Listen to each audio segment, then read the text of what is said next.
Great. Thank you guys for joining Band Pantry today. We've got a special guest. I work closely with her. She's an amazing designer. And yeah, she calls herself a brand designer, illustrator, concept creator, all around art fairy. Don't ask me why I got that, but I think it's legit. She believes brands are just built. They're not just built, they're carefully crafted and make people feel something special and something great. Welcome, Chené. Thanks, Dutch. I'm really honored to be here with you. I've been super excited about this for a long time, so glad it's finally happening. Good stuff. So yeah, so Shania, just to take you through the flow, of course, a brand pantry, all about food and ingredients. So what we're going to do is we're going to start off in the kitchen and see what happened this week in the brand space, see what's cooking. I think the stories for this week, what happened in the kitchen is that Spa partners up with Vida Cafe for in-store experience to introduce full service and coffee beverages solutions for its customers. I think it's super interesting, just in terms of their positioning. I thought Mug and Bean might have been a better Yes. option for them. But Vida Cafe, to my knowledge, I did a few testing just asking around. People say the coffee isn't bad and the food is actually slightly better than Mug and Bean. But yeah, I think it's an interesting space. They're definitely trying to grab that market and that clients that want to have that sort of like shopping and sit down experience at the same time, or just a quick to go coffee. So yeah, super interesting. And yeah, I'm just keen to see where it goes from here. Yes, I agree. I think it is interesting. I think that generally most grocery stores in South Africa try to be Woolies, you know. I think Mm-hmm. that's the kind of vibe I'm getting. So it kind of feels like they spin on a W cafe. We actually have a spa in an area near my house that has a Plato coffee in their store. So I don't know if it's going to be spa specific, but it's very interesting. And Vita Cafe is quite a nice brand. But I saw the photos and it looks like the quality is going to be there, and it's going to be interesting to see what other offerings they can bring to the table and how they're going to integrate a cafe space into Spa, which is formally and informally known as just a grocery store. So I'm excited about that. I'll definitely visit a spa with a Vita Cafe. It'll make me want to go to a spa actually, more than I Nice. currently do, because that's not my store of choice at the moment. But yeah, I think it's a cool idea. Yeah. No, yeah, and yeah, I'm sure investment as well on the end. And Yes. yeah, I don't want to get into the business and the weeds, but like, yeah, it's super interesting to see the way they're going to handle that with the franchisees and the rollout plan. As you know, like all of the spas are some are owned by families and of course groups. Yes. How does that work and that rollout? To your point, does Spa even have the spaces available for sections within the store? But I think it's the step in the right direction. I feel like, yeah, it's a win for the customers as always. So yeah, that's I good. agree. Good. Another story coming out is that MTN launches, well, they're launching their streaming service in Nigeria first, focusing on local content as well. And they've partnered up well with the company Cine Media to actually, I think they might be doing the tech in the back, but they are going to go on, up against the likes of Showmax in terms of the online providers. I think that it's good that they are sort of launching a streaming service that's just for Pan-African people. I think that often those types of shows get overlooked on streaming services like Showmax, and there is a space for it, of course, and obviously majority of the people in South Africa are African, but I still think that Showmax still actually low-key caters to people who aren't African or just interested in African content. So I'll be interested to see how like user-friendly it is, sort of the design aspects tied to it. But I do think it's a great idea, and I think that it's been a long time coming. And I'm glad that finally somebody did it. So yeah, I think it's great. Yeah, no, it's from a brand perspective, 360 approach when it comes to sort of telecommunicating. So, how Mm, do we communicate with our customers beyond, and also how does that sort of feature in the package? So, exactly. with your MTN contract, is this going to be a plus or an add-on? Because what MTN has done in the past is, of course, they've sold likes of Showmax, Disney Plus, and then of course Yes. Netflix with their packages. So with the contracts, the Mm, monthly contracts, you can add on one of those packages, and I think they've seen the surge on that just in terms of yes. what that looks like. But of course, the splits might not have been to their taste So what I'm Exactly. sure they did is like we can do this ourselves. And yeah, I think launching Yes. in Africa is a great goal as a South African Mm-hmm. company going up into Africa, and not just focusing on the global and all the other sort of countries. I think is a great sort of shout and I proudly agree. African in terms of Yes, their exactly. direction. Yeah, Exactly. And I know Telkom has tried to sort of do something similar, and they also offer a similar package where certain phone contracts can get you like a Showmax subscription. And I know that Showmax actually has a subscription where it's a mobile only one, because a lot of people who stream on these apps, they literally do it from their phone. So I'll be interested to see how accessible they make it for like the average person who's going to be using it. And that'll actually mean a lot in seeing if they actually put, thought into it and did their market research and seeing how people are streaming these days, especially their target audience. So, yeah, I'll be interested to see all of those things. yeah, no, amazing, amazing. So yeah, I think let's get into, as I said, it means. So yeah, what have you been cooking throughout your career? How did it all start? I think I've always known that I wanted to be a designer. I had design as a subject at school and in high school, and I really loved it. Since I was sort of a teenager, I used this sort of shitty app called, I think, Pixiden or Pixie or something.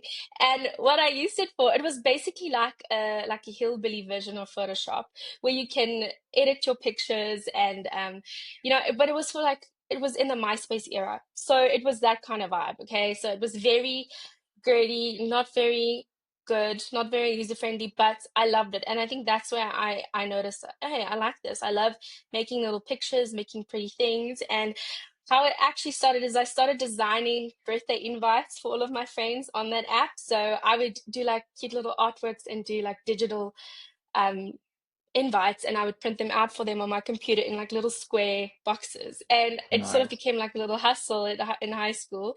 I would design party invites for people. And obviously, then I had the subject as well. And where I actually noticed that I had a knack for it is there used to be this Woolies competition. It was called the Woolies Designer Brand Competition. And it was the coolest thing, actually. They don't do it anymore, but they would basically get high school students and they would let them design a brand, and you could do anything you wanted. It could be any brand, and you would sort of pair up in teams, and you think of a brand, you think of a gap, you think of a niche, and you have to design it, you have to conceptualize it, and you have to basically make it. And I did it for 2 years in a row, and both years our group went pretty far, and it was great. It was the only time I actually ever succeeded at something in school that wasn't to do with like debates or something lame. Because I wasn't a sports girly. So that was like, Yeah, that's how I earned a little badge on my blazer. So that was fun. And then right out of school, I started studying at Open Window. And I pretty much started working right away because I was a part-time student. So pretty much been doing it forever now. And I've noticed where my niche is and what I enjoy doing. I noticed that I really like doing things like merch and stickers and art prints and fun things like that, things that I want to buy that I can't find in stores. That's sort of my favorite thing to make. So I started a little side hustle and been doing starting really small. I did markets, I have a little website, super small orders, very, sustainable, slow manufacturing, that kind of thing, made to order. Just sort of that whole arts and crafts movement is sort of embodied in my business, even though I don't get so much time to focus on it, but I love doing that kind of stuff. And I love making cheeky things that make people smile, and putting something crazy and insane on a t-shirt that'll stop somebody inspire and start a yeah, yeah, conversation. That's my favorite kind of stuff to make. And I love how design can just do that in general, not just associated with my business, but just in general, how it starts conversations, how it can actually literally change the world. Like what we do as designers, we are literally problem solving. We are changing things. We're change makers, we're activators, and that's what I love about design. It actually affects everything around us. And yeah, I'm just a full-on nerd for it. I love yeah. it. No, amazing. It sounds super interesting that, my journey out of varsity, was so different to yours. So you started working like as studying as well at the same time. Yes. How did you find that? Like, were you learning on a job, and would you go back to class? Yes, it was pretty much that. The only reason why I did it was because I was a part-time student, because where I went to study, it's pretty pricey. So doing it part-time was just more feasible for me, and it also helped me in some ways to contribute to paying for it. But I think it was sort of learning as I go in both ways. So obviously, as you're learning as a student, you're also learning and applying those things to the jobs you're doing. It was very minimal, small things like jobs my mom got for me Mhm. from like friends and things, but We all start still somewhere. yeah, exactly, it mattered because it was like I was doing full on CIs. I didn't even notice like what big of a deal that is, and I was charging like 500 rand for a whole CI. But it's fine. Like obviously I wasn't qualified yet, so I think that was pretty fair. But I think the best way to learn is to do. So I think that it was actually a great thing to work while studying. It sort of helped me in both ways, I would say. Yeah. So would you definitely advise that to any sort of person looking to go into to design? I think it depends. I am an advocate for, hustling and making your way, paving your way. But if I was a rich kid and my parents could afford that full tuition, Hmm. that full-time tuition, I would have definitely done that. There's no question. But I am grateful for it. I do think that because I had the time, I was part-time, it was easier for me. But I do think if you take design seriously, if you're serious about the industry and you're full-time, I think focus on your studies, hone your craft, learn more. You don't have to work to learn more. You can always on the side still learn and practice and do passion projects. And yeah, why not earn a buck or two while you're doing it? But I don't think that that should be the most important thing while you're studying. I think the most important thing is literally learning, because that's what you're there for. And if you're at a good school like Open Window, for example, that's what you'll be doing. You'll be learning, and you should just shut up and listen, Absorb, do your thing. absorb. Yeah. Exactly, absorb and go on Pinterest, go do courses, like YouTube courses, anything. Yeah, just keep at it, and you'll be thankful after you're done. Yeah, yeah, and I think I loved what you said in terms of you just knew that you wanted to go into the space and you sort of had this interest. But like just thinking back on those younger days, what was it more around? Did you sketch a lot, or did you just see great ads that inspired your artwork where you're like, I would want to do that one day? Like what was that spark that guided you along this journey? I think, interestingly enough, I'm one of the I actually think there's a lot of designers who are not actually good at drawing and sketching. That was never my thing. Even though I did do it, I wouldn't say I was good at it. I did it and I liked doing it, and I liked even the like more pleb things like coloring and things Mm, like that, yeah, scrapbooking. I loved that. But that's not what made me fall in love with it. It was more the tactile things like packaging, for example. I was just a sucker for packaging. I would never throw it away. I would look no. at it, I would study the boxes, I would keep the beer cans that I was drinking illegally and look at Yeah, them and yeah, have them up on my wall. Those were the things. That's why I knew I was more design oriented instead of like just artsy. That's why I didn't take fine arts as a course. I did design because I knew that's what interested me. And I think those kinds of things like packaging and just the more digital side of it, that's what interested me, because I was like, the possibilities are endless. You don't have to be good at drawing. Because I think I wanted to be good at drawing, but I knew I wasn't. I wasn't great at it. I can digitally draw and paint, but that's with references and tracing a body. And, like there's ways to hack it, but you can't do yeah. that with pen and paper. So I think I'm just crafty. And that's why I like design, because you can literally sort of bullshit it into looking amazing by just taking and doing a bunch of things and making one nice artwork. So yeah, that's what I love about it. Amazing. And then after open window, yeah, yeah. What was after that? So I would say that actually while I was at Open Window, that's where I really literally just went full out. I was very niche from the beginning. My designs were very niche. I was drawing naked ladies. I was doing super like controversial projects. Back then the lecturers would just literally let you do anything. So that was great. So I noticed from an early stage that I had a niche, a very specific niche. And that's why my lecturers sort of groomed me to be a freelancer. So that's what I did after studying. And I think what a lot of people don't get from wanting to be a freelancer is that you actually have to be very business savvy. And I can say it with my chest, I'm not.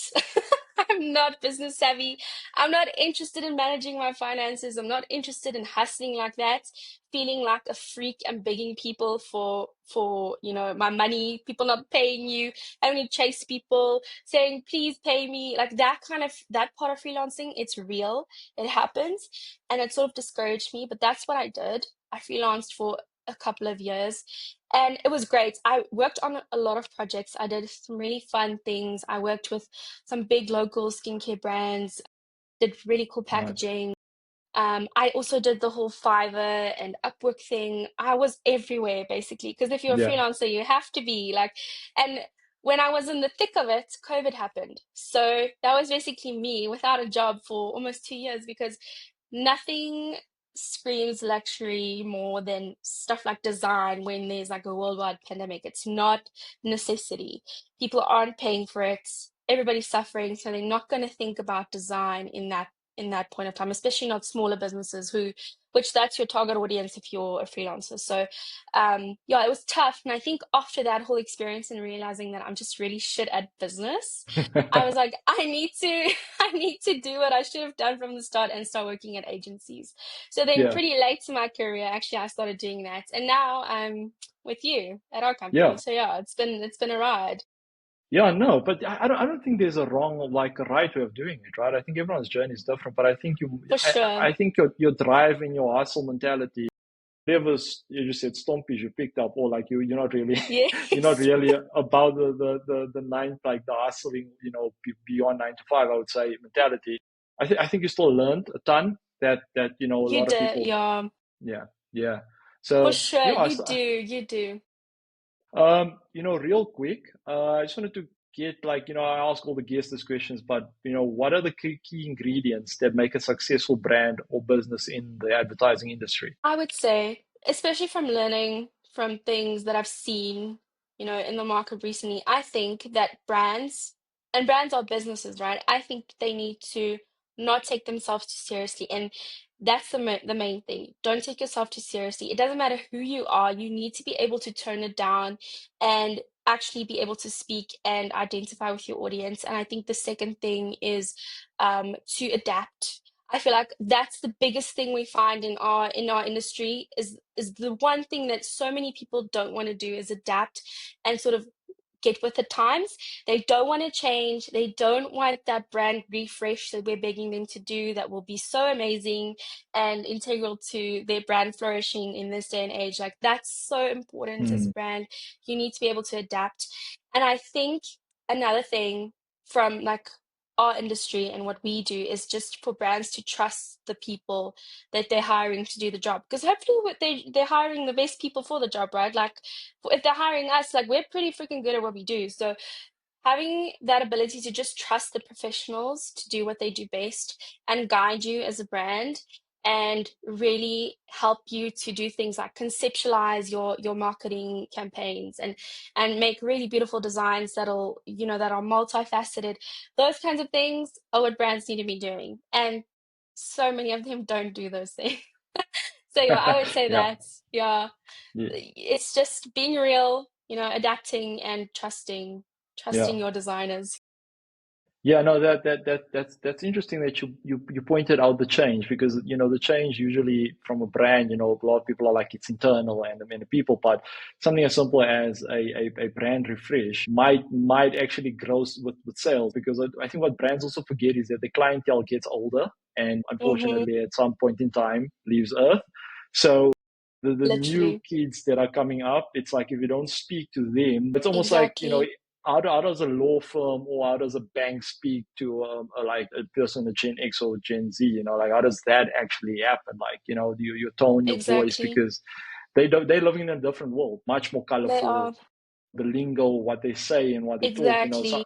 exactly, yeah. And I saw it's so interesting. If you ask ChatGPT a question about anything to do with like Gen X's and millennials, and what it brings you back, it like talks their language.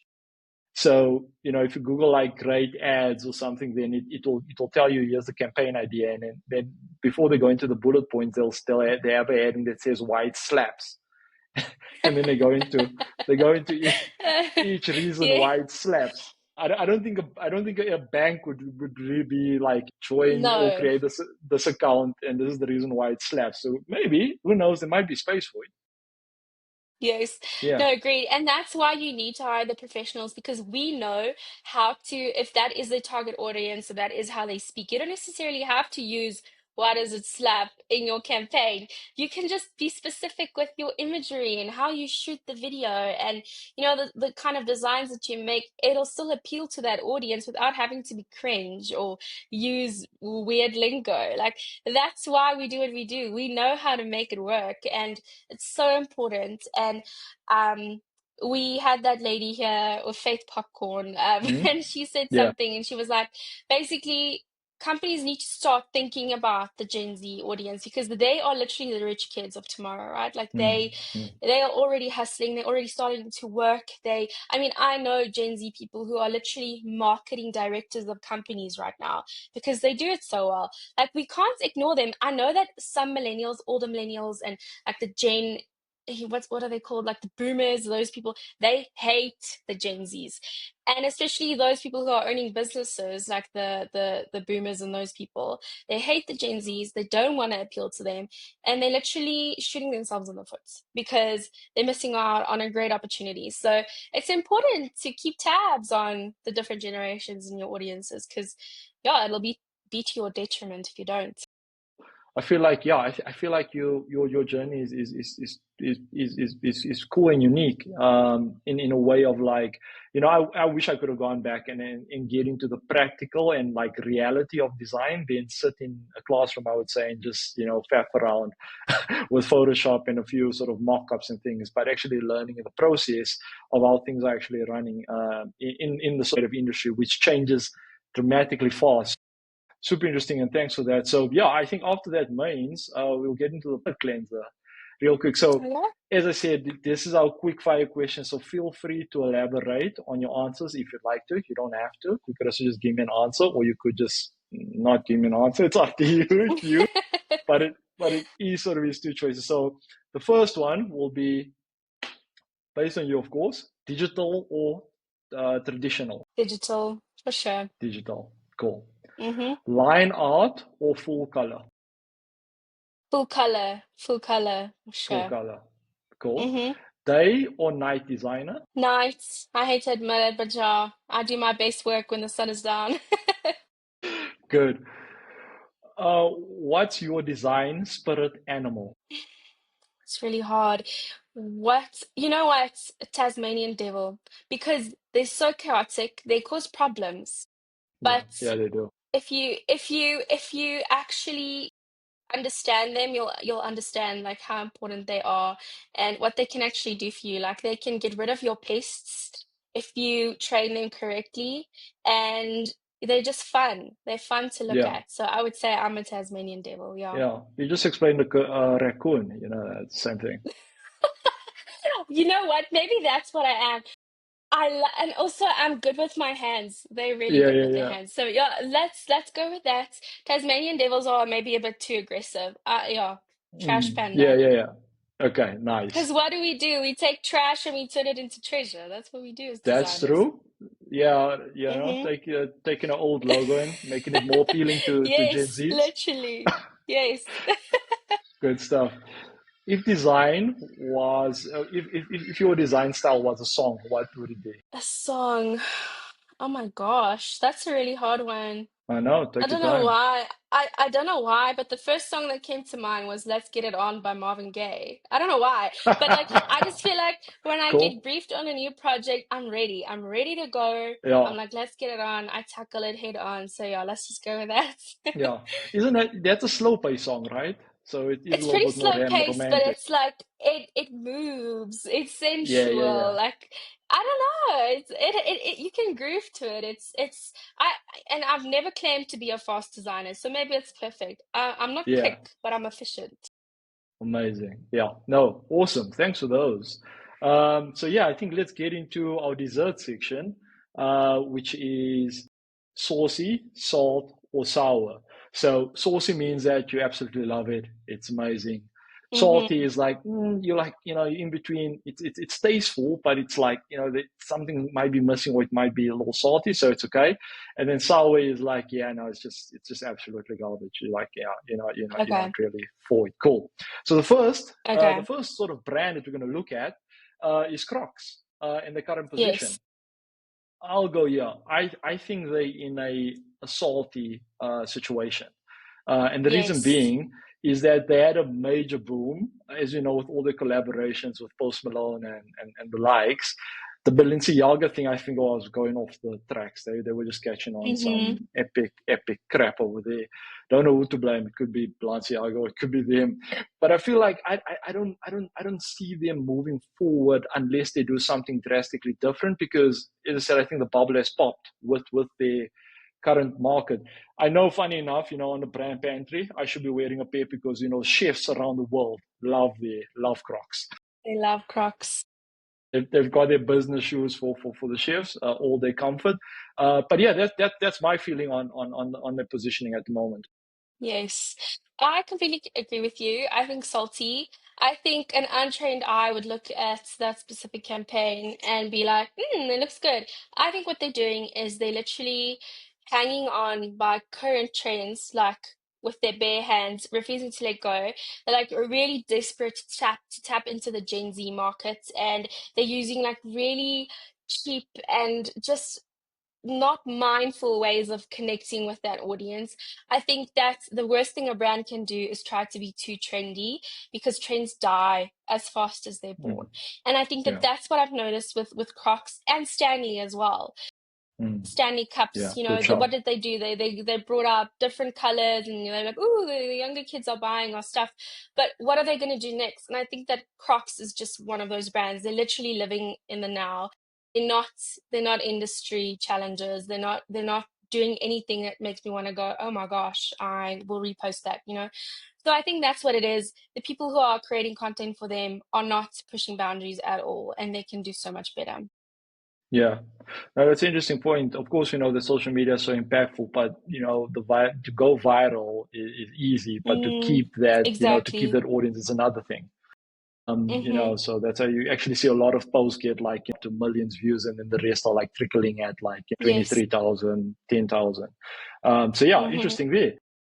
Our second piece that we're going to look at is, of course, the McDonald's campaign, which happened in Canada. It's called Follow the Archers. You can go first. Salty, sour, I I would say, wait, what's the best one? What's that one called? The saucy, saucy. saucy. I think it's Yeah. saucy. And I know it's not like groundbreaking, but I do think it's enjoyable, and it would definitely make me almost crash my car to figure out like what they're saying on those billboards. And I think it's really good, and I think it's creative. You don't really see things on billboards these days that are creative. And especially they only use things like left, oh, you missed it, next exit. And it's like the little arch showing you sort of where to go. I think it's so smart. I think it's such a good example of less is more. And I loved it. I mean, I'm easy to please. I loved it. Yeah, no, I have to agree with you. Super, super saucy for me. It's like Mm, when you can tell that this had a lot of thought into it, because like to your point, exactly. it's so simple but it's so good at the same time. And I feel Yes, like just with the turn left and turn right, like I feel like everyone will understand that just by looking at it, and for the sure. creators will be like, holy shit, that's piece of the logo. That's iconic part of it. It's like logos that have stand Exactly. the test of time. You can only like see a Yes, percentage of it, and you're like, well, I know exactly what that logo is. exactly. I agree. And brands like McDonald's should be doing stuff like that. They have the budget, they have the marketing teams to think of things that are extraordinary. Why aren't more brands like McDonald's doing this? And I think that that's just such a good example of how powerful brands can be, because they're not even using their whole logo, and you know exactly who is on that billboard just because of the colors and the little arches. They're Sure. iconic, and yeah, I think it's so Yeah. powerful. What do you think they should do with Ronald? Should I bring him back? Should I just? I don't know where he is at the moment. I think he might be. he Aren't we might like, be. as a society, just over clowns in general? Like, I feel like Ronald can go. I feel like Ronald has had his moments. Even as a child, I was like, please get the clown. out of my face. Even the Hamburglar, all of the McDonald's characters, I feel like they're super creepy.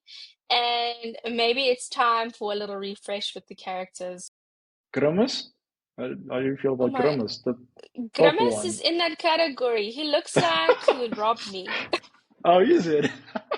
Not a You met fan, Ronald. not a fan.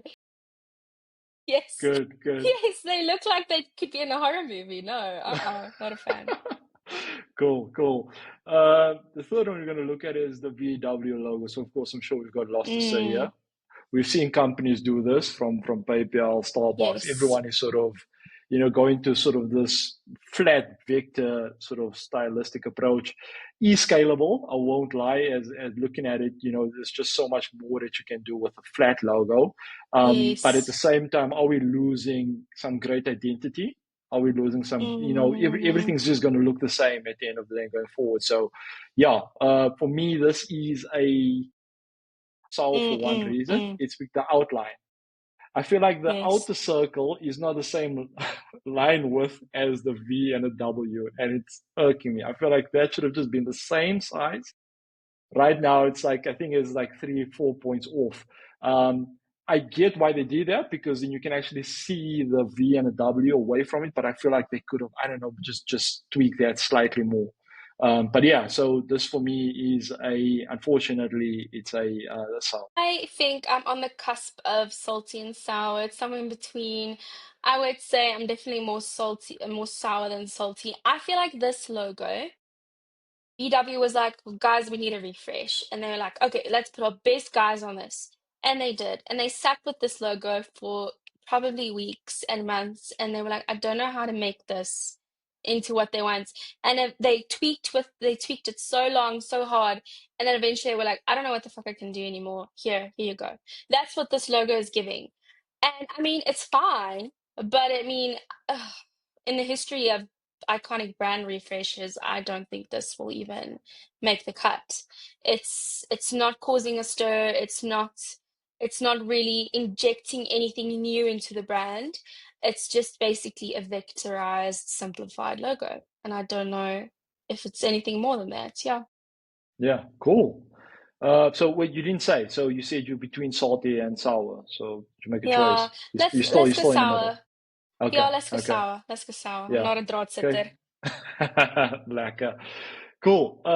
After that, we've got Pepsi did this campaign, better with Pepsi, and I think you can go first. I like it. I'm not gonna lie. I would say saucy. I think it's really smart actually because it's sort of showing that it's showing many things. It's showing that okay, your favorite fast foods are better with Pepsi, and we all know that Coke and Pepsi has that like long running feud. And I know some fast food places don't even serve Coke or don't even serve Pepsi, but I think it's so powerful because they're like, even if you don't want us, we're there. Like, the way that they've sort of crumpled up the fast food bags to show their identity in there. I think it's really smart. They're saying a lot actually by not saying a lot. And I think it'll keep people thinking about it. I'm thinking about it. I feel like from all of the things we've spoken about, that one's probably my favorite because I've never seen an ad like that. And yeah, I think it's really smart. I can't believe that we've never thought about anything like that. So yeah, jealous that I Yeah, didn't think about it. yeah. No, you said exactly what I wanted to say. Yeah, so super saucy on that. Mm, Yeah, I just think it's so smart. And mm, also like sort of taking a jab at Coke because I do believe Coke exactly. has a partnership with McDonald's, right? Burger King is of course Pepsi, and Wendy's on the other end. So yeah, that's awesome and amazing. So yeah, and I also loved it. I also think that they got away with this. Of course, showing McDonald's is just showing that from a trademark point of view and a copyright point of view, genius. Yes, It's like how can you it take a stab is. at your competitors without going into any legal Exactly. situations. Exactly. And it's playful, it's cheeky. I love stuff like that. Like it's actually so hard to do something like that. Like I feel like brands who pull off campaigns like that, it's so underrated. It's really hard to do something that's that smart. So yeah, my hat's off to Yeah. them. I loved it. After that, we've got one of the most classical, I think, ads. We are going way back now, guys. Shot of the iPhone 6s. This Apple has never done this, and of course, over the years the camera's gotten better. But this was actually one of those campaigns where it's like, let's actually go through real images, and package it. So I love the whole sort of the way they package it, from billboards to side murals, and even like the execution of the frame. I feel like even like taking that sort of approach, and outdoors. So super saucy with this. I think I believe, I might be wrong, but I'm sure a lot of guys after Apple chose their photo maybe went full time into photography. But yeah, I think it was so cool just to show the real images, because a lot of brands can of course finesse things, they can refine things and show Yes. you as the consumer the refined version, and said, oh, you can do the same with the camera, but this was actually real photos. So which is yeah, Yes. I just think super brave on their end too. I agree. I think it's really smart, and it's a different kind of strategy where it's a bit more human, a bit more personal, it's a bit more real. And I think that that's like there's tiers of how you can land a really decent campaign. And one of those is obviously with humor, like Pepsi, like being that little sort of tongue in cheek, that sort of vibe. But then with this, it's more real, it's human, it's personal, you can connect with it, you can understand it. It hits home because like you're like, I can take a photo like that. If I have an iPhone, what's stopping me from taking a photo like that? It's it's just, yeah, it hits home in a different way. And I think that's something that's even harder to do sometimes, is to like actually resonate with your crowd. And yeah, I loved it. Saucy for me as well. And then lastly, going back home again, South Africa, classic Oris ad with flavored drums. Mm-hmm. I feel like this is one of those ads that are like super classical, similar to Red Bull, where I feel like Yes. Oris can literally put their money anywhere else. They should and just flight the same ad. They can Yes. remake it if they like to, but they can just reflight it, but it just works. I feel like the diversity they've captured here in terms of the range of the flavors. And yeah, the thing is, the Oros man, they didn't like sort of use him like the Michelin man. He's like sort of back. He's like sort of Yes. he's the exactly. So he's not like really saying anything. Let the Yes. flavor speak for itself, which is so cool. So super Exactly. saucy on my end. For sure, I agree. I think that's another tier of like effective campaign, is they are playing on the nostalgia, and that's also hard to do if you're not a brand who is well loved and well used within households. So they definitely did the groundwork to be able to have an ad like that be so successful. And I'm not gonna lie, like that song, that little jingle from that ad still gets stuck in my head and so many other people's heads. I haven't heard or seen the ad in years, but I still like when I see Oros, I'm like, oh yeah, that little Mm. jingle goes off in my head. So I don't know. It's just it's not clever in the sense of some of the other ads, but it's just good because it's so nostalgic. And they actually did do the bare minimum. They just wrote a little catchy song. And they made some little extra characters, but it's just so good. It's just that nostalgia. It just hits. Yeah, saucy for sure. So yeah, I think before we jump, thank you again, Shanae, for joining. It's been an absolute blast having you on. And yeah, I feel like yeah, we learned a lot. You gave a lot of knowledge away, which was so interesting to hear, just your own journey, but also like little gems that you sprinkle throughout in terms of your perspective on things. So yeah, thank you again for joining. Before we go off, we just wanted to figure out any of your plans, and what you're hoping to accomplish, maybe this year or, for the future. I think for me, I have two pathways. I have like my professional career, and then I have my little side hustle. And I think for both, it's just growing and learning and just doing all the things, not being scared, keep just being fearless in both avenues and seeing what I can do with that. And yeah, with my side hustle, just keep trying at it and not abandoning it, because at the moment it's like a little white elephant there in the corner. So think my goal is to just reactivate it and just see what I can do with it, because it's have so many gems in the closet for that one. But yeah, just keep being myself. I think that's a big thing for me as a creative, is just to be authentic, and I don't want to lose that. So yeah. Yeah, such a pleasure working with you on a daily basis and talking about your little side hustle, but like amazing pieces, super amazing. I still wonder what the duck. But like, yeah, where can people follow you? Like, what the handles? Where can they sort of find you and contact you? So I'm on Instagram. I'm not very active, and I won't lie, but I'm on shop_banshee on Instagram, and then buybanshee.com on my website. But yeah, that's where I am, and I do little markets every now and then. Then I do Linden and Karmas, but yeah, I'll be announcing all of those things on there. So yeah. Perfect. And yeah, links will be at the bottom, guys. So yeah, please check her work out. Amazing, amazing work. I'm going to be replacing that guy over there with What the Duck. So you guys will see that in future episodes. So yeah, so Chené, again, thanks for joining us. And yeah, guys, thanks for watching.